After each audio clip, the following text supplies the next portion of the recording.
Hai guys, gimana kabar kalian? Semoga baik dan tetap semangat ya. Guys, kali ini kita akan membahas alur cerita sebuah film yang bergenre drama sejarah yang disutradarai oleh Santosh Sivan. Film ini menceritakan kisah awal kehidupan Raja Asoka dari dinasti Maurya pada abad ketiga sebelum Masehi.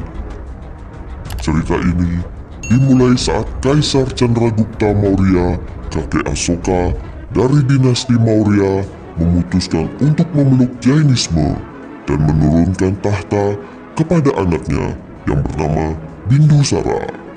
Singkat cerita, beberapa tahun kemudian, Bindusara yang kekuasaannya segera akan berakhir karena Raja Bindusara yang sudah sekarat dan segera akan turun tahta. Namun, ada dua calon yang akan menjadi penerus kerajaan, yaitu Susima yang merupakan pilihan Bindusara dan saudara tiri Susima yaitu Asoka. Persaingan di antara para pangeran membuat Raja Bindusara tidak merasa senang. Bindusara yang lebih memilih Susima untuk mewarisi tahtanya memerintahkan Permaisuri Dharma untuk mengendalikan putranya Asoka. Permaisuri Dharma, yang tidak lain adalah ibu Asoka, meminta Asoka untuk sementara waktu meninggalkan ibu kota untuk menjalani kehidupan manusia biasa. Karena permintaan ibunya itu, Asoka pun pergi meninggalkan kerajaan. Kemudian dia menyamar dengan mengganti namanya menjadi Pawan. Dari situlah petualangan ini dimulai. Baiklah, tanpa berlama-lama, silahkan pakai headset kalian, cari posisi terbaik, dan kita akan ceritakan alur cerita film yang diberi judul Asoka the Great. Semoga channel ini bisa menghibur kita semua. Terima kasih.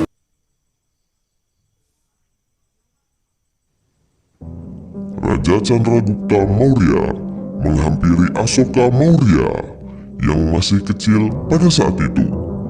Asoka memegang pedang mematikan milik kakeknya itu. Chandragupta lalu menjelaskan kepada Asoka bahwa pedang tersebut merupakan pedang yang haus akan darah, yang tidak mengenal teman maupun lawan. Chandragupta lalu membuang pedang tersebut ke sungai. Tanpa sepengetahuan orang lain, Asoka kecil mengambil pedang itu dari sungai. Rupanya, apa yang dikatakan oleh kakeknya itu benar adanya, bahwa pedang itu haus akan darah. Pedang yang dimainkan oleh Asoka tiba-tiba terlepas dari genggamannya dan membunuh anak burung yang ada di sarangnya. Asoka pun merasa sangat sedih akan hal itu. Chandragupta turun tahta. Anaknya yang bernama Bindusara memperluas kekuasaan kerajaan Magadha. Singkat cerita, beberapa tahun kemudian, Bindusara yang kekuasaannya segera akan berakhir dan segera akan turun dari tahta kerajaan. Namun, ada dua calon yang akan menjadi penerus kerajaan itu, yaitu Susima yang merupakan pilihan Bindusara dan saudara tirinya Susima yaitu Asoka. Dengan kemampuannya, Asoka yang ditugaskan untuk berperang memenangkan pertempuran di Taksila dan dia kembali ke istana. Rupanya, kemenangan itu di luar dugaan Susima yang berharap Asoka akan kalah dan terbunuh di pertempuran itu. Dan itu adalah percobaan pembunuhan terhadap Asoka yang ke-11 kalinya oleh Susima. Susima tidak menyerah untuk tetap berusaha menyingkirkan Asoka. Suatu hari, ketika Asoka sedang mandi di kuil, anak buah Susima berusaha membunuh Asoka. Namun, Asoka dapat menaklukkannya.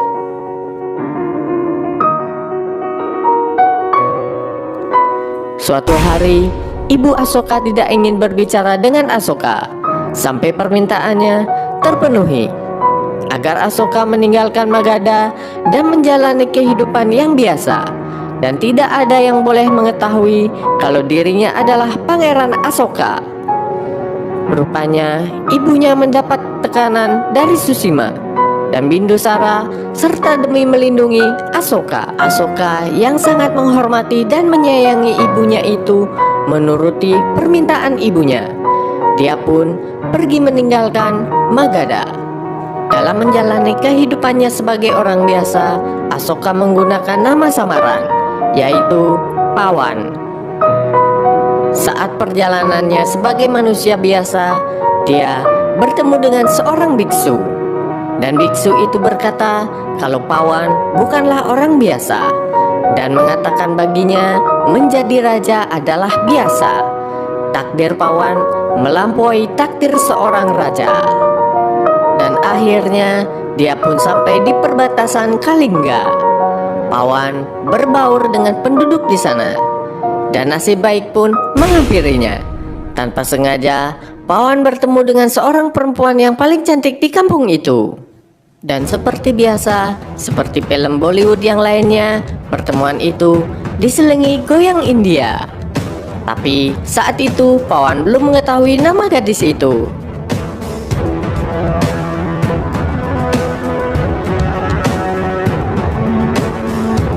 Di tempat itu, Pawan bekerja sebagai pemerah susu. Dan seorang gadis yang memakai cadar putih datang terburu-buru. Rupanya, dia sedang dikejar beberapa orang. Orang-orang yang mengejar Gadis itu berteriak sambil memanggil nama gadis itu. Ternyata, gadis itu adalah gadis yang ditemui oleh Pawan sehari sebelumnya. Dan dia bernama Putri Kaurwaki, seorang putri dari kerajaan Kalingga. Dia melarikan diri dari kejaran dengan melompat ke sungai, yang akhirnya ditolong oleh Pawan. Rupanya, Putri Kaurwaki dan Pangeran Arya saat itu sedang melarikan diri dari kerajaan Kalingga. Saat Pawan menolong Kaurwaki, tiba-tiba Bima datang dan memukul Pawan dengan kayu, sampai akhirnya Pawan tidak sadarkan diri. Bima adalah salah satu jenderal dari Kalingga yang bertugas melindungi Putri Kaurwaki dan Pangeran Arya, sang pewaris tahta yang saat itu masih kecil. Rupanya, Raja dan Ratu Kalingga yang merupakan ayah dan ibu Pangeran Arya telah dibunuh, dan Arya serta Kaurwaki dan Bima melarikan diri dari kerajaan itu.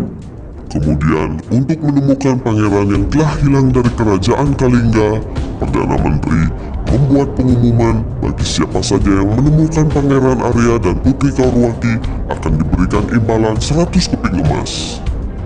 Dan itulah alasan Jenderal Bima memukul Pawan. Kaurwaki karena merasa berhutang budi dengan Pawan, dia pun merawatnya hingga Pawan siuman dari pingsannya. Disitulah mereka mulai dekat.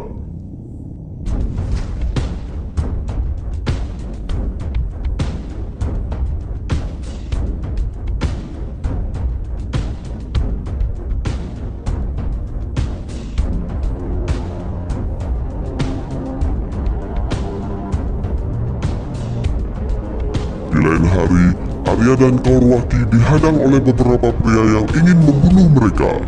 Pawan pun datang dan melindungi mereka berdua dan berhasil membunuh beberapa dari penyerang itu.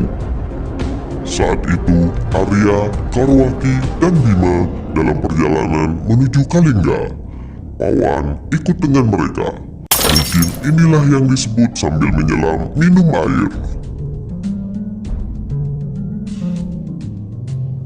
Kaurwaki yang melihat kemampuan Pawan tertarik untuk belajar cara menggunakan pedang, dan Pawan pun mengajarkannya untuk menggunakan pedang.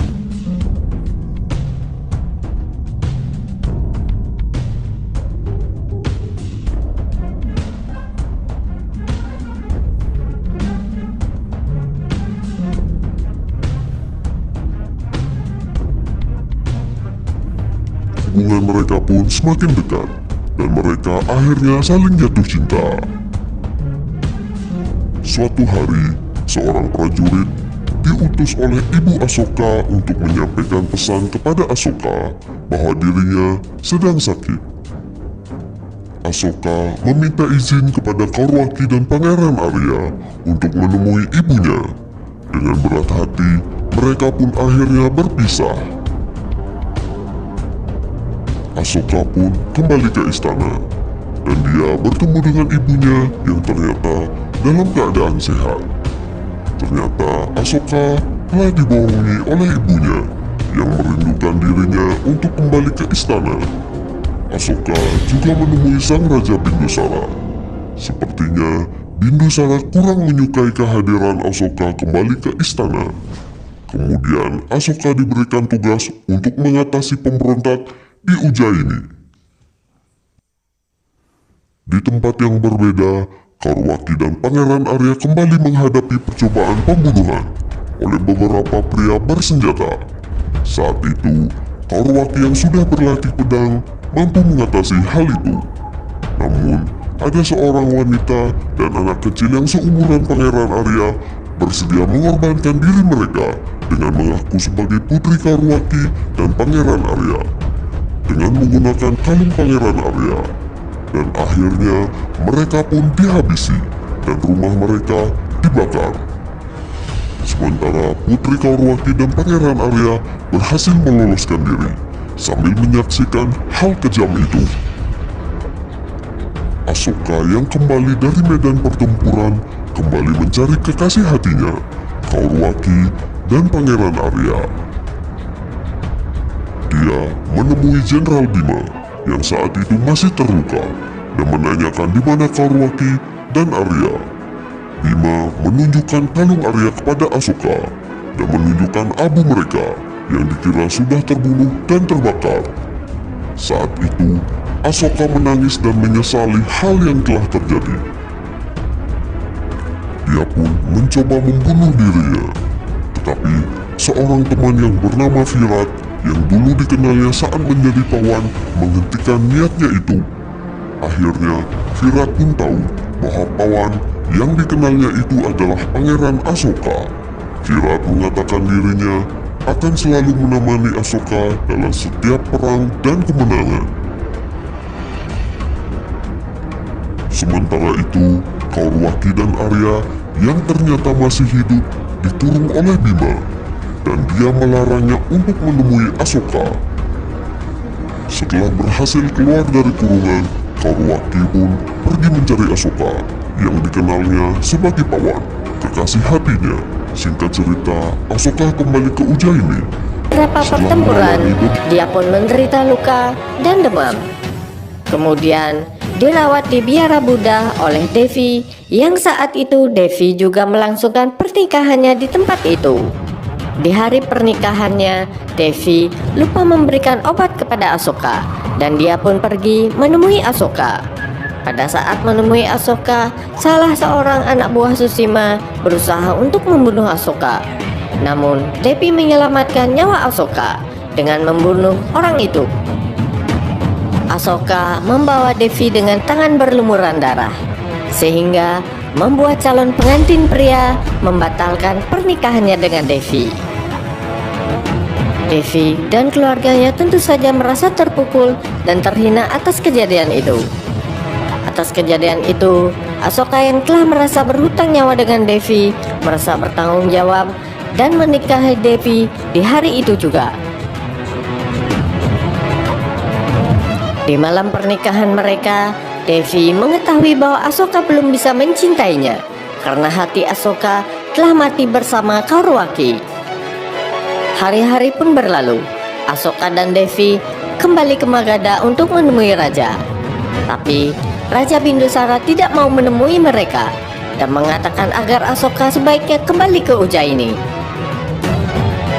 Sementara itu, Pangeran Arya dan Karwaki tiba di istana Kalingga dan disambut oleh seluruh rakyat Kalingga. Tetapi Karwaki tetap menunggu pawan meskipun dia sudah berada di istananya. Di Magadha, Raja Bindusara yang sedang sekarat ditemui Susima. Dia mengatakan siap menjadi raja yang hebat.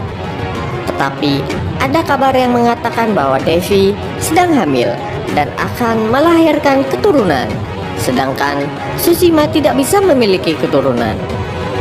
Hal itu membuat Susima semakin membenci Asoka.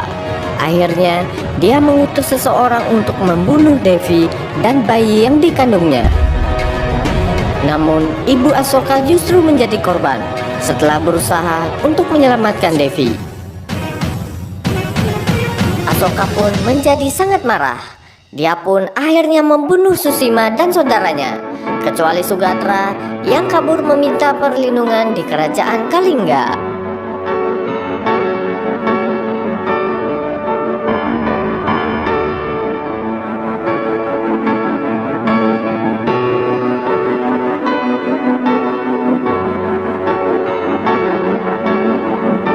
Dengan kematian Susima, Asoka pun menjadi raja. Dia pun semakin hilang kendali dan semakin gila perang.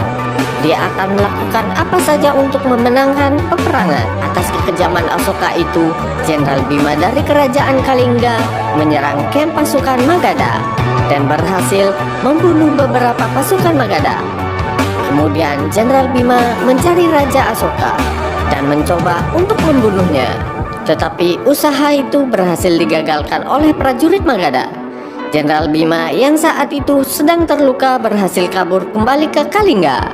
Sementara Sugatra yang ikut dalam upaya itu tertinggal di Magadha dan berhadapan langsung dengan Asoka. Tentu saja Asoka bukan tandingan Sugatra, dan Sugatra pun tewas saat itu. Jenderal Bima sesampainya di Kalingga juga akhirnya tewas akibat luka-luka yang dideritanya. Kematian Jenderal Bima membuat api perjuangan rakyat Kalingga semakin berkobar. Mereka pun menyiapkan pertempuran habis-habisan. Sementara itu, Asoka yang terbakar api amarah setelah percobaan pembunuhan terhadap dirinya gagal, dia pun akan menyerang Kalingga.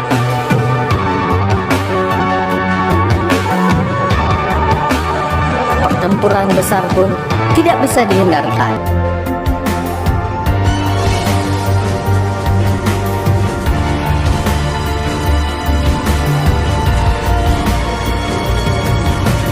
Kaurwaki menjadi pemimpin perang menggantikan Bima. Dalam pertempuran itu, Kaurwaki sangat terkejut saat melihat Asoka di hadapannya. Pawan yang selama ini dia cintai rupanya adalah Raja Asoka. Asoka yang tidak mengetahui keberadaan Kaurwaki, dia pun menghancurkan pasukan Kalingga. Malam harinya, setelah Asoka merasa telah memenangkan peperangan, dia pun bertemu dengan kudanya, yang merupakan kuda yang diberikan untuk Kaurwaki. Asoka dengan tertatih-tatih mencari keberadaan Kaurwaki. Asoka pun menemui Kaurwaki yang saat itu dalam kondisi terluka. Kaurwaki meminta agar Asoka membunuhnya juga. Asoka merasa sangat bersalah. Dia meminta maaf kepada Kaurwaki. Tidak lama kemudian, Pangeran Arya datang dengan busur panah yang masih tertancap di tubuhnya. Pangeran Arya pun tidak mampu bertahan dan akhirnya meninggal. Dan Asoka pun sangat menyesali perbuatannya. Setelah kejadian itu, Asoka lalu membuang pedang mengerikannya ke sungai, seperti apa yang dilakukan oleh kakeknya dahulu. Dia kemudian mendekatkan diri dengan agama Buddha. Di narasi terakhir Film ini, Asoka tidak hanya membangun kekaisaran besar, tetapi juga menyebarkan agama Buddha dan perdamaian di seluruh kekaisaran.